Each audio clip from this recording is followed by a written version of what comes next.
Selamat datang di Praktikum Biokimia Dasar acara Urin Kualitatif. Assalamualaikum warahmatullahi wabarakatuh. Ketemu lagi pada acara Praktikum Biokimia Dasar. Ya, kali ini adalah acara urin kualitatif. Nah, saudara semua sudah tahu apa itu urin ya. Jadi urin itu merupakan satu cairan yang dikeluarkan oleh tubuh yang di dalamnya mengandung banyak sekali sisa-sisa metabolisme dari dalam tubuh. Jadi sisa metabolisme namanya aja sisa ya, berarti senyawa-senyawa ataupun unsur ini sudah tidak lagi dibutuhkan oleh tubuh. Nah, biasanya pengeluaran melalui urin ini merupakan satu proses homeostatis, salah satu proses homeostatis tubuh untuk memastikan atau memberi kesempatan tubuh untuk bisa melakukan metabolisme dan fungsi fisiologi secara normal, sehingga kelebihan senyawa tersebut akan dikeluarkan oleh tubuh, dan apabila itu tidak dibuang maka ini akan mengganggu proses metabolisme dan fungsi fisiologi organ-organ di dalam tubuh. Nah, senyawa-senyawa ini tentu saja tadinya terdapat di dalam darah yang mengalir di seluruh tubuh. Nah, bila darah ini melewati ginjal, maka darah akan mengalami yang disebut sebagai ultrafiltrasi. Nah, senyawa-senyawa yang ada di dalam darah yang memiliki berat molekul tertentu ini akan difilter, disaring. Ya, umumnya ini adalah senyawa-senyawa dengan berat molekul relatif kecil. Dia akan disaring kemudian masuk ke dalam cairan yang disebut sebagai primary urine. Nah, di dalam primary urine tadi karena penyaringannya hanya berdasar berat molekul, tentu masih ada beberapa senyawa-senyawa yang tersaring atau masuk ke primary urine, keluar dari darah masuk ke primary urine ini yang masih dibutuhkan oleh tubuh, sehingga akan terjadi proses yang disebut sebagai resorpsi. Ya, pengambilan kembali senyawa-senyawa tertentu. Nah, resorpsi ini terjadi di dalam tubul, di dalam tubulnya ginjal. Nah, kalau senyawa tersebut sudah tidak diresorpsi kembali, maka senyawa ini akan dibuang melalui urin. Sehingga di dalam urin nanti akan terdapat banyak sekali senyawa-senyawa yang akan dikeluarkan dari tubuh.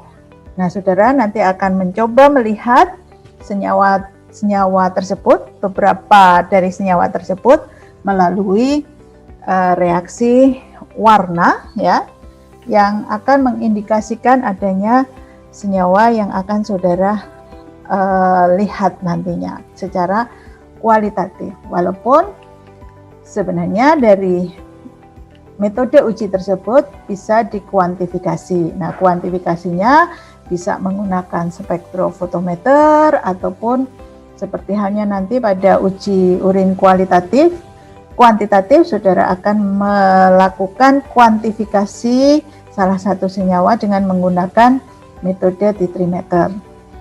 Misalnya saja, saudara nanti akan pada acara ini akan melihat senyawa-senyawa anorganik, kemudian ada senyawa organik, dan beberapa senyawa yang ada di dalam urin abnormal ya. Sebagai contoh misalnya pada senyawa organik, saudara nanti akan menguji adanya ureum ya. Nah, ureum ini merupakan hasil metabolit dari senyawa N yang apabila dia bertemu dengan senyawa oksidator, maka dia akan bisa mereduksi. Nah, ureum ini nanti akan saudara lihat secara kualitatif bisa dengan uji Biuret ya. Jadi di situ melihat kemampuan ureum dalam mereduksi.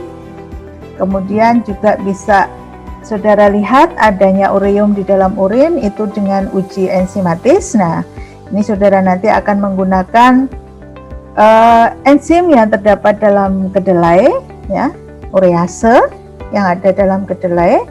yang nanti akan merubah atau memecah ureum, dan itu akan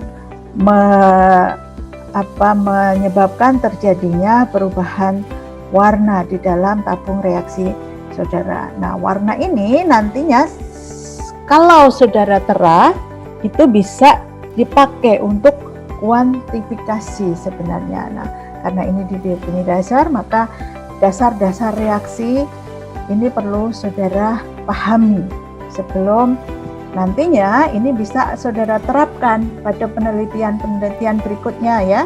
Jadi reaksi-reaksi ini bisa kualitatif, ini bisa dikuantifikasikan. Nah, nanti setelah dikuantifikasikan, datanya bisa dipakai sebagai data-data penelitian.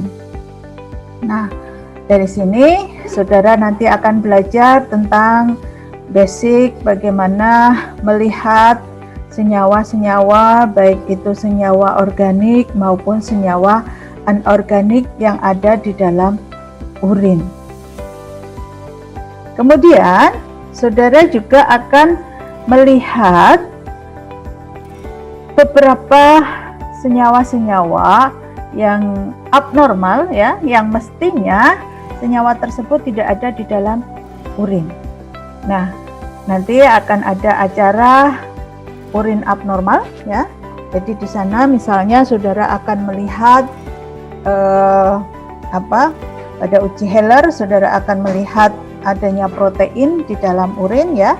Nah, adanya protein di dalam urin itu mengindikasikan adanya kesalahan di dalam tubuh atau abnormalitas di dalam tubuh. Misalnya adanya protein, kalau ditemukan protein di dalam urin, itu bisa mengindikasikan adanya kerusakan salah satu bagian dari ginjal. Artinya proses reabsorpsi protein itu gagal. Nah, ini bisa mengindikasikan adanya kerusakan ginjal misalnya. Kemudian pada saat saudara mengukur Benedict gula reduksi ya, itu bisa mengindikasikan kalau ditemukan di sana ada glukosa atau gula reduksinya itu tinggi, maka bisa mengindikasikan adanya abnormalitas metabolisme karbohidrat. Misalnya fungsi insulin atau kemampuan sintesis insulin yang rendah, sehingga glukosa yang diabsorb dari intestinum masuk ke dalam hati tidak bisa segera diubah menjadi glikogen dan disimpan, sehingga glukosa ini akan dirilis oleh hati masuk ke sirkulasi darah, sehingga kadar glukosa di dalam darah itu tinggi. Nah, tingginya kadar glukosa di dalam darah ini akan terfiltrasi oleh ginjal ya, dan glukosa ini akan masuk ke dalam urin, sehingga bisa terdetek di situ akan adanya gula reduksi yang menunjukkan mestinya gula reduksi ini tidak ada atau sedikit sekali di dalam darah, tetapi karena adanya kelainan metabolisme karbohidrat maka dia akan muncul di dalam darah. Kemudian misalnya adanya darah merah atau pigmen darah di dalam urin misalnya, itu juga menunjukkan adanya istilahnya hematuria ya, hematuria. Kalau protein tadi proteinuria misalnya ya, sehingga ini juga mengindikasikan adanya abnormalitas dari proses metabolisme yang terjadi di dalam tubuh. Nah, jadi itu nanti silahkan saudara pahami ya, ini praktikum ini akan menjadi dasar prinsip kerja urin ya, prinsip kerja bagaimana saudara melihat kualitas urin atau melihat senyawa-senyawa di dalam urin tersebut. Nah, senyawa-senyawa ini tentu saja memiliki ambang tertentu. Jadi kalau saudara misalnya pada saat general check up misalnya, pasti di situ akan ada batasan maksimal dan minimum. Nah, kalau senyawa-senyawa tersebut berada di luar batasan tersebut, maka itu dikatakan atau mengindikasikan abnormalitas yang ada di dalam tubuh. Tetapi dalam praktikum ini nanti saudara belum sampai ke kuantifikasi. Ini akan menjadi dasar kuantifikasi pengukuran senyawa-senyawa yang ada di dalam urin, sehingga nantinya akan menjadi landasan pada saat saudara akan melakukan penelitian terkait dengan metabolisme yang akan saudara lakukan di praktikum atau kuliah-kuliah berikutnya. Saya kira itu. Wassalamualaikum warahmatullahi wabarakatuh. Berikut adalah alat dan bahan yang akan kita gunakan pada praktikum kali ini. Pengujian senyawa organik di dalam urin. Yang pertama adalah uji biuret terhadap ureum. Kita masukkan 2 sendok kristal ureum ke dalam tabung yang pertama. Untuk tabung yang kedua, kita masukkan 1 ml urin. Setelah itu, kita tambahkan NaOH 10% ke dalam masing-masing tabung sebanyak 1 ml.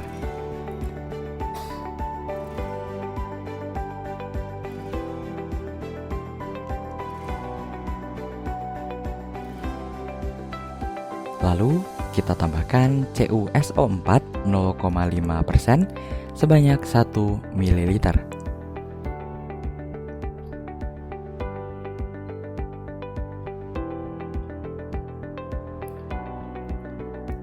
Silahkan diamati perubahan warna yang terjadi antara tabung yang satu dan tabung yang kedua.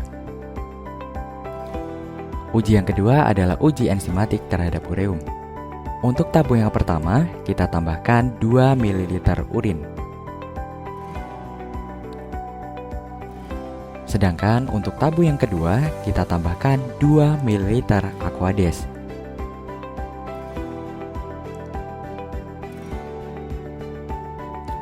Setelah itu, kita tambahkan 3 tetes indikator phenol red ke dalam masing-masing tabung.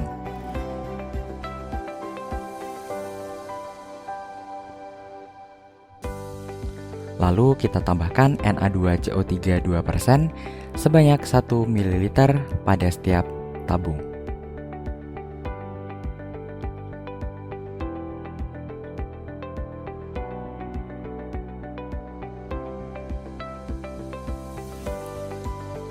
Kemudian kita tambahkan asam asetat 2% sebanyak 1 ml.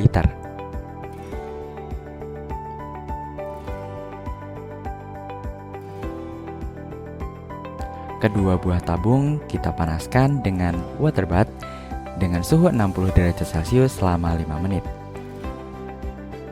Setelah 5 menit, kedua tabung kita angkat.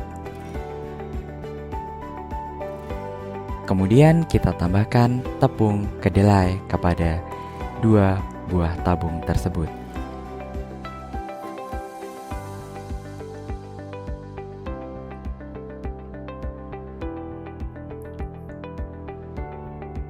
Setelah itu, tabung kita gojok menggunakan vortex. Pastikan keduanya sudah tergojok dengan baik. Setelah itu, kita amati perubahan warna yang terjadi dari masing-masing tabung. Uji yang ketiga, uji Benedict terhadap garam urat. Pertama, kita masukkan 2 ml urin ke dalam tabung.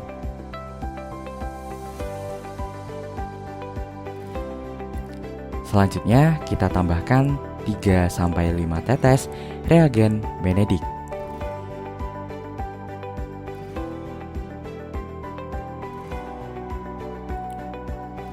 Kemudian kita masukkan 1 sendok kristal Na2CO3. Setelah itu, tabung kita panaskan menggunakan bunsen selama 10 menit. Berikut adalah hasil yang terjadi. Uji Mureksida.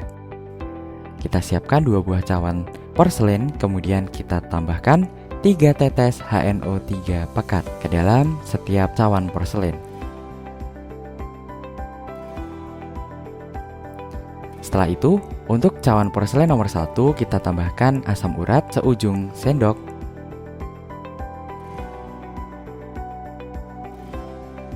Namun untuk cawan porselen nomor 2 kita tambahkan urin.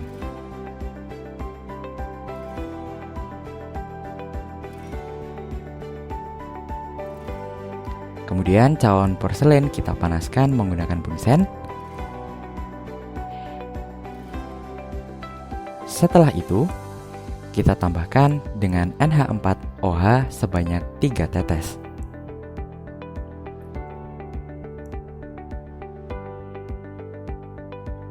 Berikut adalah hasil uji mureksida pada kedua cawan porselen.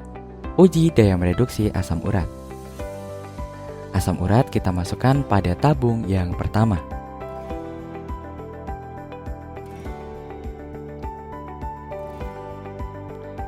Untuk tabung yang kedua, kita masukkan 1 ml urin.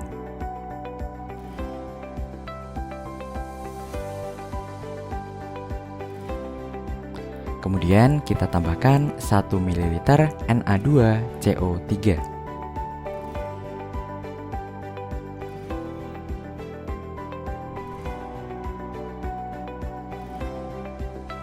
Setelah itu, kita teteskan AgNO3 pada 2 buah kertas saring. Lalu kita ambil beberapa tetes sampel dan kita teteskan pada AgNO3 tersebut.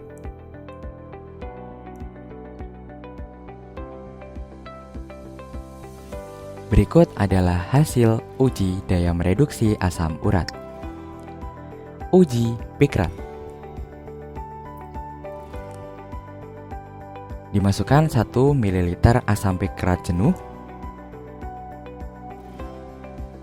Kemudian kita tambahkan NaOH 10% sebanyak 0,5 ml.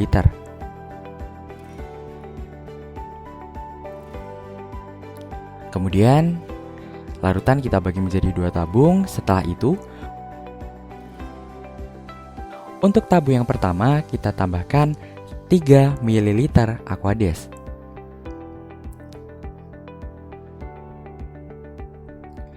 Sedangkan tabung yang kedua kita tambahkan 3 ml urin.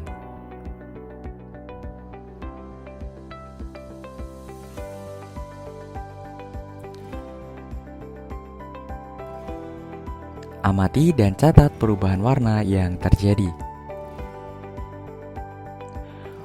Uji terhadap garam amonium.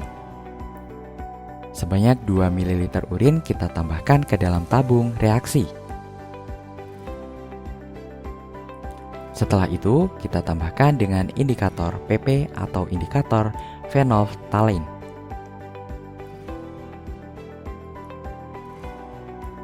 Kemudian kita tambahkan Na2CO3 2% hingga larutan berwarna merah.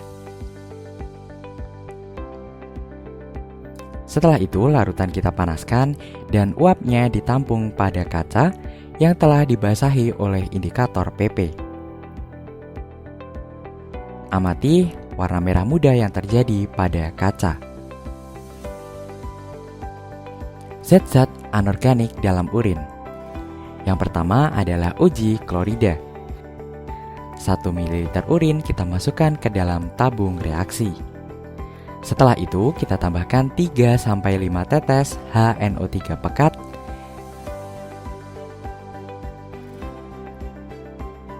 Lakukan secara hati-hati.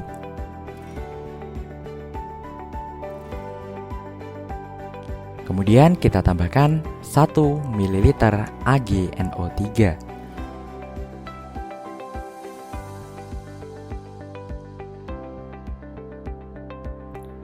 Amati warna yang terjadi.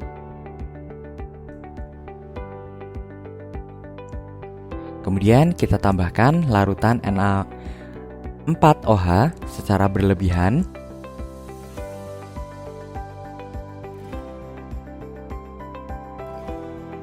Kemudian silahkan dicatat untuk perubahan warna yang terjadi. Uji selanjutnya adalah uji fosfat dan kalsium.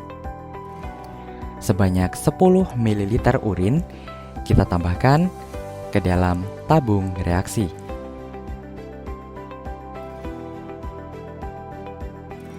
Selanjutnya kita tambahkan NH4OH 3-5 tetes ke dalam 10 ml urin tersebut.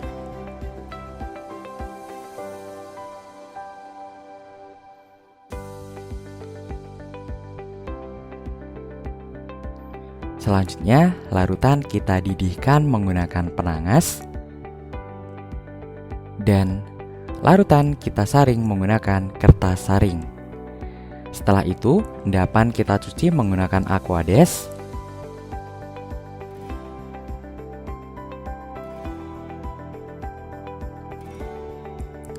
Kemudian kita tambahkan 1 ml asam asetat 2%.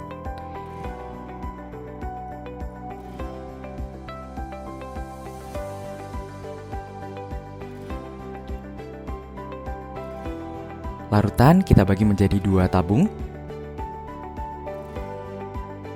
Kemudian untuk tabung yang kedua, kita teteskan dengan 3 tetes kalium oksalat.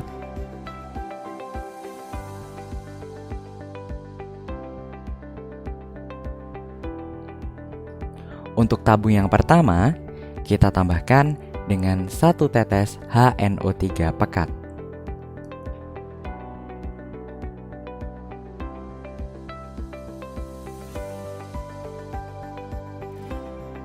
Setelah ditambahkan HNO3 pekat, tabung pertama kita tambahkan dengan 3 tetes amonium molibdat.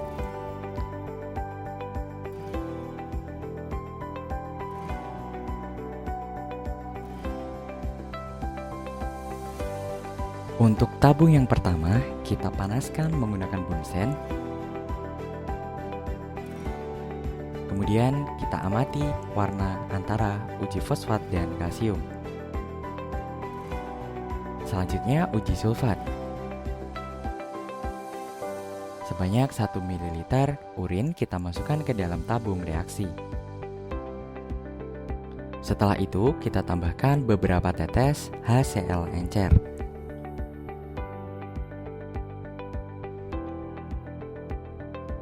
Setelah itu kita tambahkan 1 ml BaCl2.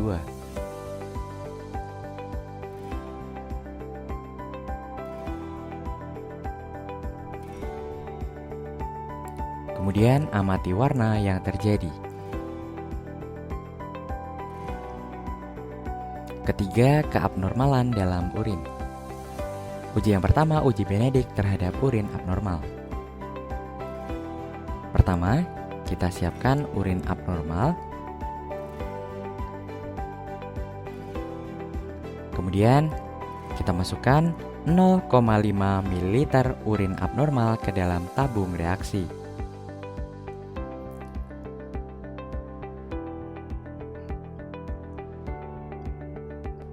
Setelah itu, kita tambahkan 3 ml reagen Benedict.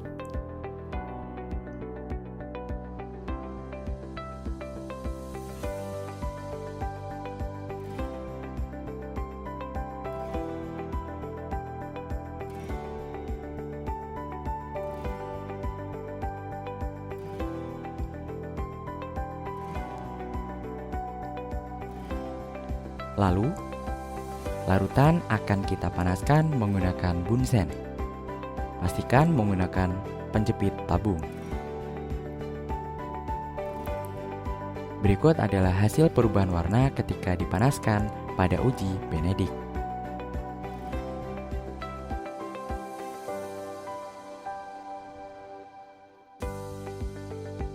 Uji yang kedua, uji Heller. Kita siapkan urin abnormal, kemudian kita ambil sebanyak 1 ml urin abnormal dan kita masukkan ke dalam tabung reaksi.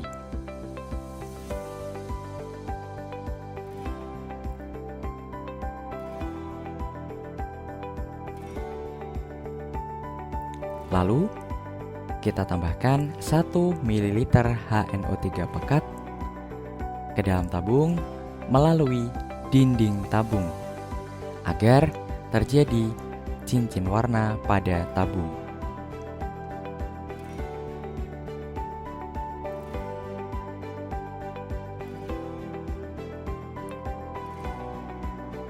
Berikut adalah cincin warna tersebut. Uji yang ketiga, uji bensidin terhadap pigmen darah. Kita siapkan reagen bensidin. Kita ambil sebanyak 1 mili, kemudian kita masukkan ke dalam tabung reaksi.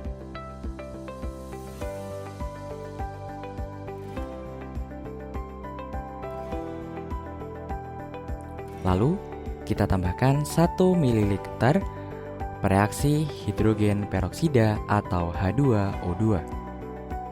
Kita masukkan ke dalam tabung. Lalu, larutan kita bagi menjadi 2 bagian.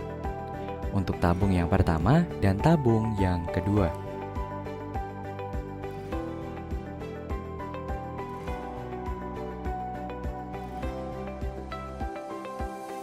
Tabung yang pertama, kita tambahkan 1 ml urin sapi PO atau peranakan ongol.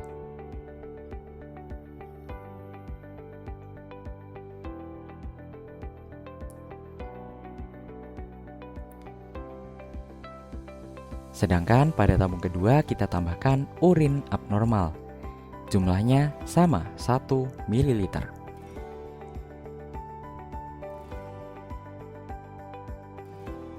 Kemudian bandingkan hasil perbedaan warnanya.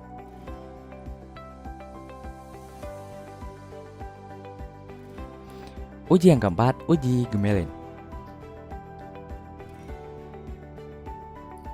Pertama kita siapkan HNO3 pekat, kemudian kita ambil 3 ml.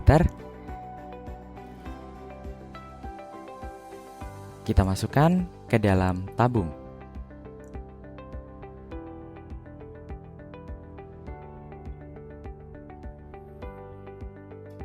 Lalu, kita tambahkan 1 ml urin abnormal.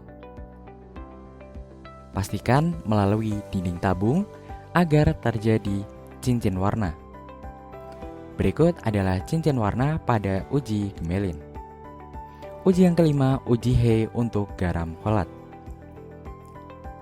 Kita siapkan 2 tabung. Tabung yang pertama kita isi dengan 1 ml urin abnormal.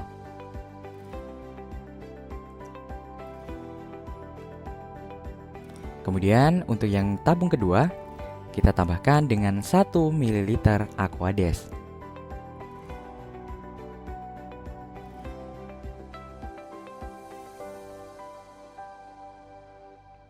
Lalu, kita tambahkan dengan serbuk belerang menggunakan sendok.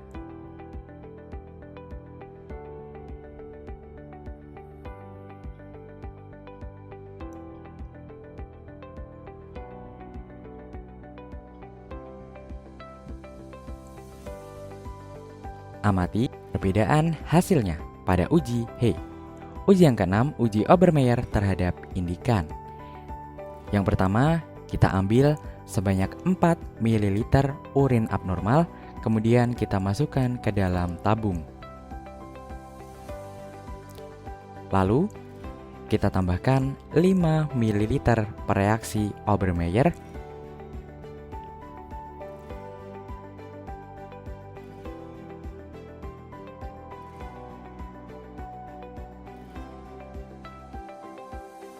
Kemudian kita tambahkan 2 ml kloroform.